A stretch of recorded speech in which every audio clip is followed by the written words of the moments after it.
Bien le bonjour les amis, j'espère que vous allez bien, ravi de vous retrouver ici sur la chaîne Mario 13 pour de nouvelles vidéos croustifondantes consacrées à la Toyota Supra MK4 de chez Altaïa. Et aujourd'hui on va voir trois numéros seulement parce que franchement il y a du montage, hein. Honnêtement on a reçu 6 numéros avec les numéros 9 à 14. Donc on va voir ça, on va s'intéresser principalement au moteur et il va super bien avancer, vous allez voir. Il va avoir une très belle avancée. Alors on a pas mal de pièces là, voyons, on les a mis de côté. Mais on va super bien avancer et super bien détaillé, hein, ce moteur. Donc là on a pas mal de lectures, d'articles. Ok. Donc on va faire 3 numéros parce qu'il y a plein de petites pièces, plein de détails, vous voyez. Là c'est le bloc moteur avec l'assemblage d'autres composants type compresseur de climatisation, collecteur d'admission et injecteur. Plein de petites pièces ici. Ok. Petites pièces qui vont se mettre de part et d'autre.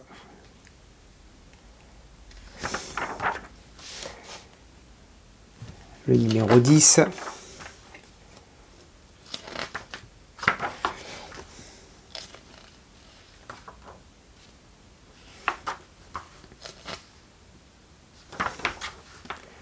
Pas mal de lectures sur les voitures, sur le film. Avec l'assemblage compresseur de climatisation, collecteur d'admission et injecteur, comme le numéro 9.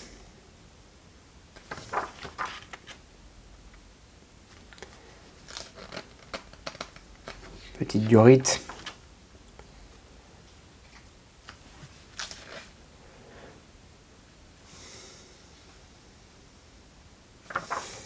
On va venir monter cette partie là par-dessus. Et on va finir cette vidéo avec le numéro 11.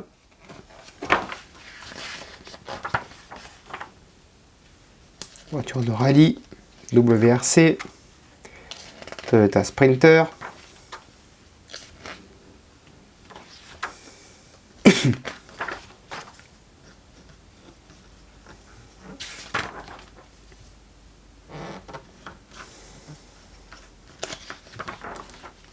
Et on va monter la boîte de vitesse et l'embrayage. Voilà, avec les petites pièces ici. Voilà le résultat à la fin. Allez, c'est parti, on passe au montage. Allez, tout d'abord, on va monter le compresseur de climatisation sur les deux ergots du compresseur. Donc ici, ok, donc il y a deux petits ergots, un petit, un gros. Ça vient se clipser, d'accord. Et par-dessus, on va venir rajouter le petit couvercle. Oh, c'est bien détaillé ça. R134A. Pareil, un gros, un petit ergot. Ça vient se clipser par-dessus. Ça vient s'emboîter. Ok. On reprend la partie gauche du bloc moteur. On installe la climatisation ici. Ok. Et à l'arrière, on vient y mettre une vis IP. Vous le savez, hein, les vis se terminant par P, c'est pour le plastique. Et par M, c'est pour le métal. Hein. Je n'ai plus besoin de vous le rappeler, hein, pour ceux qui me suivent. Voilà, on la fixe délicatement. Et surtout, il faut qu'elle soit bien fixée et bien droite. Voilà. Ok? Parfait. Voilà pour cette partie. Ensuite, on prend 4 vis BM, partie gauche et droite du bloc moteur. Ok. Et on va venir les assembler entre elles, ces deux parties. Voilà. Pas de souci. Et on vient fixer tout ceci ensemble avec 4 vis BM. Voilà. Et on fixe ça proprement et délicatement avec les 4 vis BM. Ensuite, on va fixer le conduit donc du collecteur d'admission 2 avec 2 vis AP. À noter les belles couleurs ici chromées, donc il vient se clipser. Ok, donc ça entre à l'intérieur. Voilà, tout simplement avec un petit peu de force et d'huile de coude. Voilà. Ok. On y met 2 vis AP à l'intérieur pour le maintenir.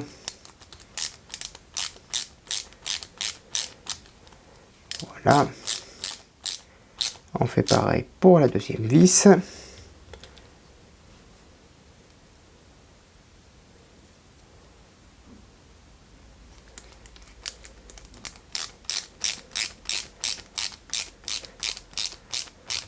Voilà. Et on vient refermer avec le couvercle ici avec 3 ergots. Voilà. Parfait. Ok. Voilà le résultat. Ensuite, nous allons placer 6 injecteurs dans les 6 trous de la rampe d'injection. Tout simplement, ça vient juste se clipser comme ceci, bien droit. Hop, revient ici. Et on vient le faire au nombre de 6. Donc là, il n'y a pas besoin de colle, puisque ça vient bien se clipser. Donc, on fait ça avec les 6 x 6 tout simplement. Ok. Essayez de les mettre bien droit. Ensuite, on prend le régulateur de pression, donc de carburant, on le positionne dessus ici et on vient y mettre une toute petite vis, une vis HP. Voilà. Et on vient la fixer par-dessus cette rampe délicatement en faisant attention aux injecteurs que l'on a montés précédemment. Ok, voilà. Là, c'est monté, les injecteurs, ils n'ont pas bougé, c'est parfait. Ok, voilà, top. Ensuite, on prend 2 vis AP. On va aligner ici les 2 trous centraux, donc du réservoir d'admission d'air gauche, avec les 2 trous donc indiqués donc sur le collecteur d'admission, et on va ici les fixer tout simplement avec les 2 vis AP. Ok, rien de plus compliqué. Voilà, on met la première, on met la deuxième.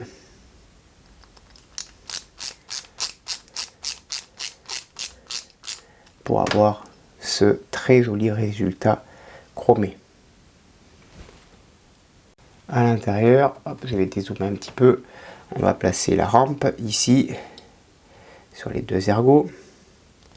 Voilà, là et là. On vérifie qu'elle s'enfonce parfaitement. C'est chose faite. Ok, ça va pas plus loin. C'est parfait.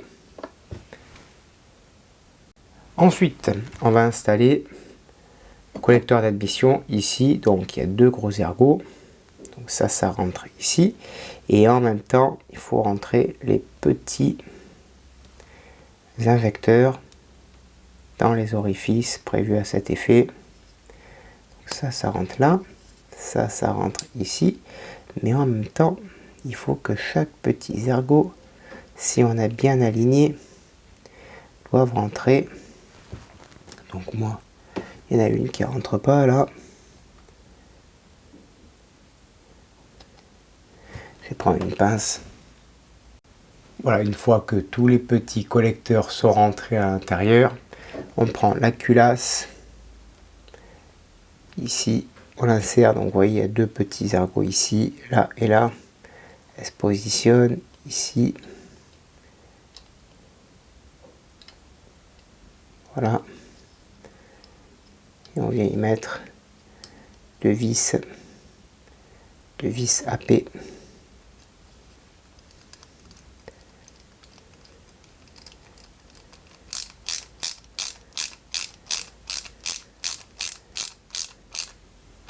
Et on fait pareil donc de l'autre côté. Ensuite, on va positionner donc les raccords ici. Voilà. Voilà, au final, il y a 3 raccords à positionner sur le côté. Ok. Par-dessus, on va insérer donc l'ergot de la capsule de décompression. Donc il y a deux petits trous ici, en haut et en bas. Et sur le côté du réservoir d'admission d'air, ici, là, il faut trouver ici, pareil, en demi-lune. Hop, reviens ici.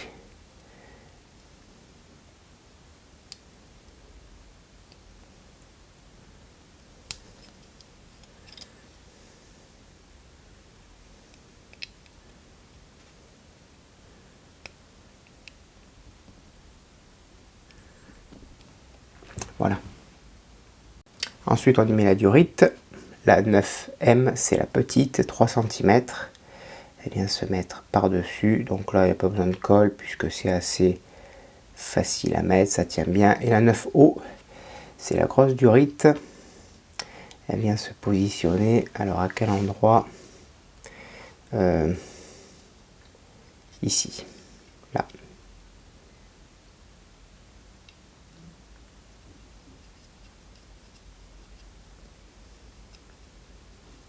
Voilà.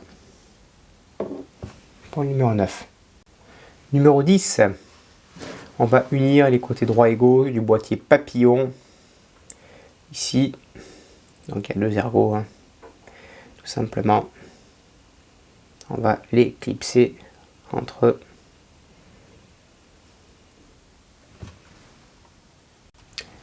On va positionner le régulateur de ralenti qui vient se mettre donc à l'arrière ici avec un petit détrompeur.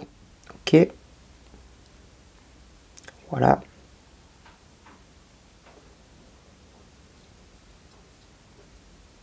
Parfait. De l'autre côté, on va prendre la capsule de décompression 2. Voilà. Où est-elle? Où se cache-t-elle, celle-ci?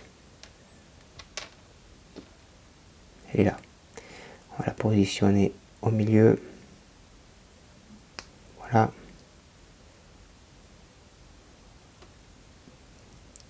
Ici. Parfait.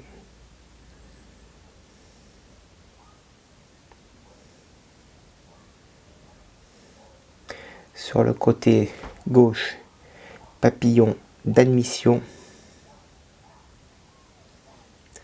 Papillon d'admission. Voilà, papillon d'admission. Et sur le côté, le capteur d'admission également ici. Voilà. À faire très attention parce que les pièces sont plutôt fragiles. Voilà. Donc ensuite, on emboîte l'orifice circulaire du côté gauche du boîtier papillon, donc ici, sur ce que l'on a monté dans le numéro 9.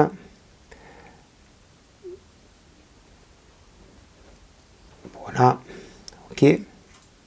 Ça se positionne comme ça. Par-dessus, on récupère donc la pièce chromée du réservoir d'admission d'air. Donc elle se positionne comme ceci, donc c'est le dessous. Ok. Et on vient fixer le tout avec deux vis AP. Ensuite, un nouveau boîtier d'admission où on va assembler ces deux parties entre elles. Alors veillez à ce qu'elles soient bien emboîtées, sinon utilisez de la colle parce que sinon, quand vous allez les fixer sur le moteur, ça risque de tomber. Ok. Donc ça s'emboîte entre elles.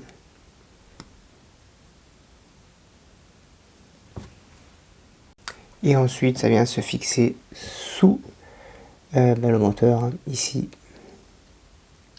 Et on veille à ce que ce soit bien clipsé parce que sinon, vous savez, hein, tôt ou tard, ça va tomber. Voilà. Bon, ça tient bien, il n'y a pas de problème. Pas de problème, vous voyez. Ça tient bien. Ensuite, en dessous, ici, on vient y mettre le capteur de pression, ici. Donc là,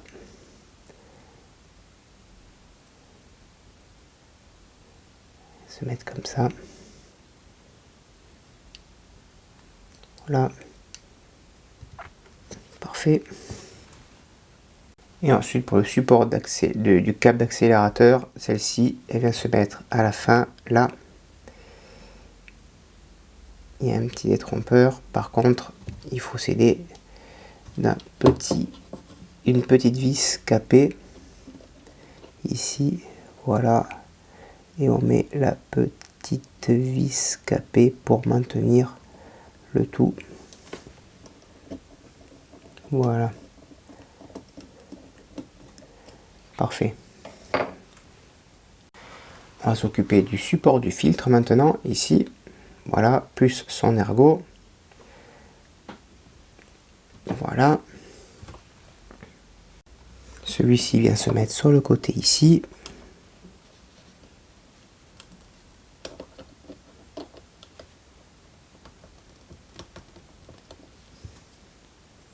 Donc là, il va falloir y aller délicatement parce que toutes les pièces sont assez fragiles.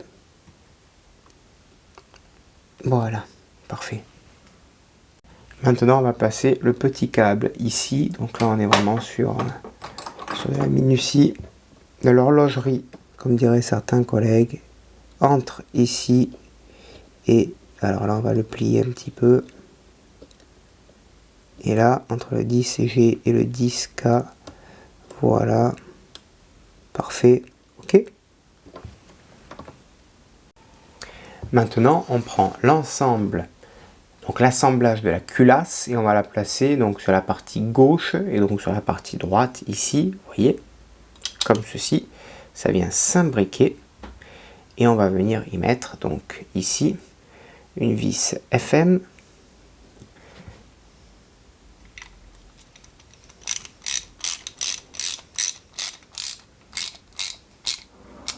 Voilà.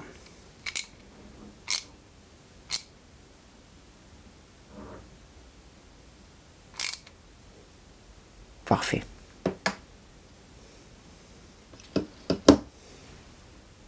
Et on va placer une autre vis FM, cette fois-ci ici sur la partie gauche de la culasse. Voilà.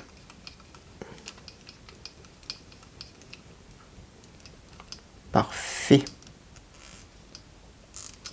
Voilà. OK.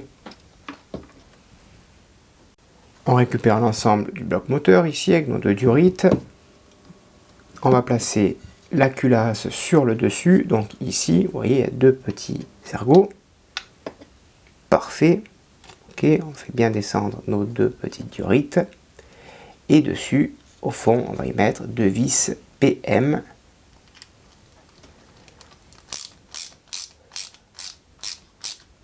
Voilà, qui vont maintenir cette belle culasse en place. Et on fait pareil pour la deuxième vis.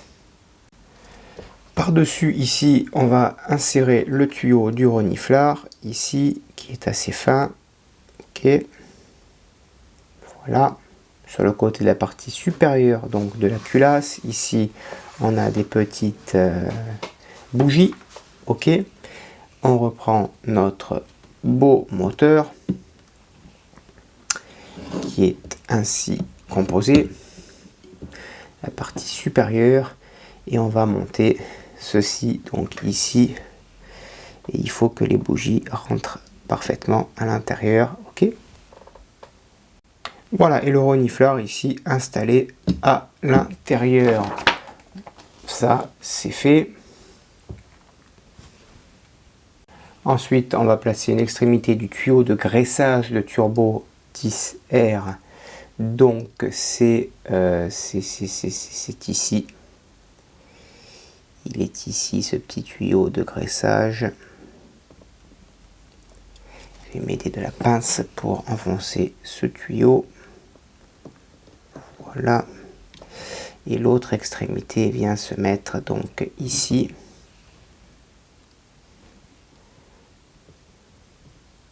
Entre les deux turbos.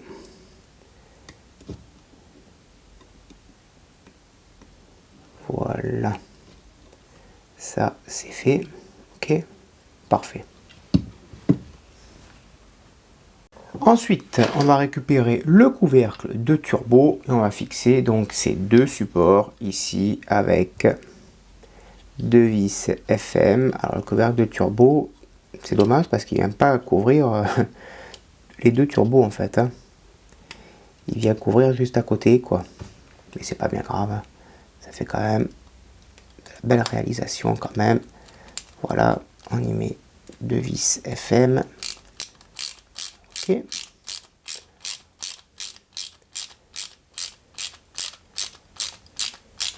Et on fait pareil pour la deuxième vis. Enfin, on va placer une extrémité du tuyau de décompression ici. Donc là, on est sur un gros tuyau. Là, on l'insère. Alors, je vais m'aider de la pince parce qu'il va ressortir. Voilà. Et l'autre extrémité, elle vient se mettre... comment je le fais passer? Il vient se mettre ici, là.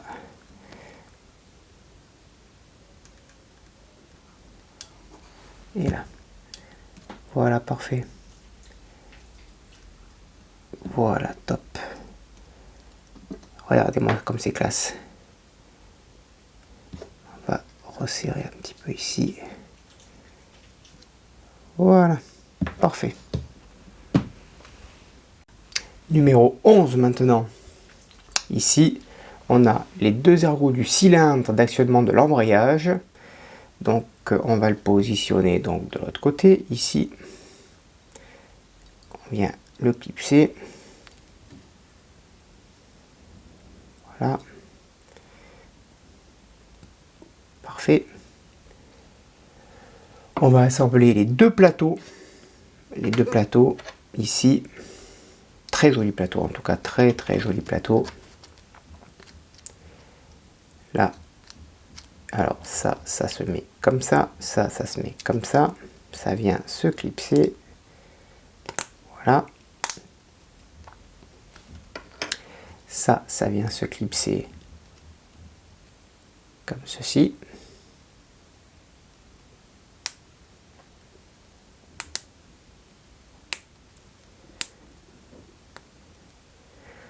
voilà. On se retrouve avec un joli cercle, ok, par-dessus l'arbre d'embrayage.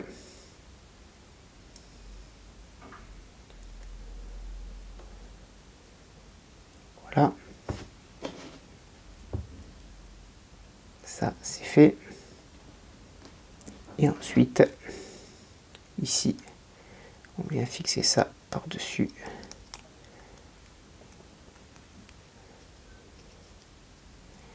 Alors,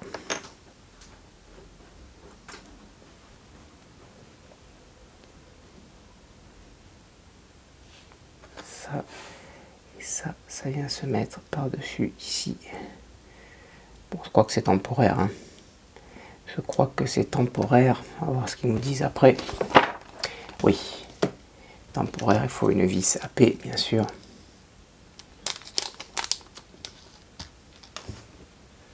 On va prendre une vis AP. En tout cas, c'est très joli. Hein.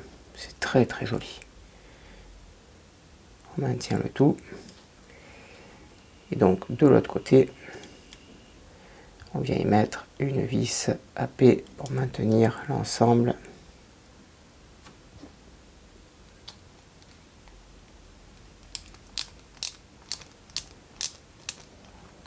Et je vais m'aider d'une pince parce que ça tourne.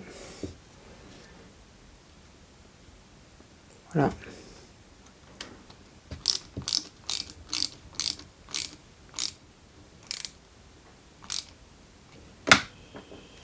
Voilà.